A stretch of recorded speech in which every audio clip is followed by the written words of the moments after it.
এই একটা পেন, এটাকে যদি আমি 95% ধরি, তাহলে না এর ওপরেই কিন্তু প্রেশার সব থেকে বেশি, এর ওপরই ঘষাঘষি, কাটাকুটি, লেখালেখি যা করার সব কিছু কিন্তু এই 95%-এর উপরেই কাজ হয়। আর এটাকে যদি আমি 5% ধরি, তাহলে এটার কাজ শেষ হয়ে গেলে জাস্ট এটাকে বন্ধ করে দিলে এ কমপ্লিট।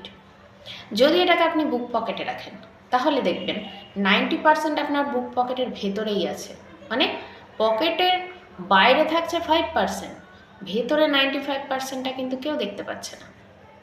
আমাদের জীবনে, আমাদের সমাজেও এরকম অনেক কেউ আছে যারা ম্যাক্সিমাম প্রেশার নেন, ম্যাক্সিমাম কাজ করেন, কিন্তু তাদেরকে কেউ দেখতে পায় না, মানে তারা খুব একটা সামনে আসে না, বা আসার মতো পরিস্থিতি হয় না, তৈরি হয় না, কিন্তু তাদের জন্যই কাজ কিন্তু এগিয়ে যায়।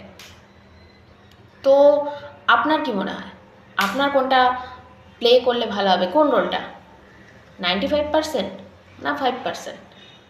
প্রত্যেক রকমেরই লোক আছে, তবে আমায় যদি প্রশ্ন করেন তাহলে তো আমার 95% হওয়াই বেশি ইচ্ছা, কারণ কাজ করে তার ফল পাওয়া একটা বেশি উৎসাহ এবং ভালো লাগা দুটোই থাকে।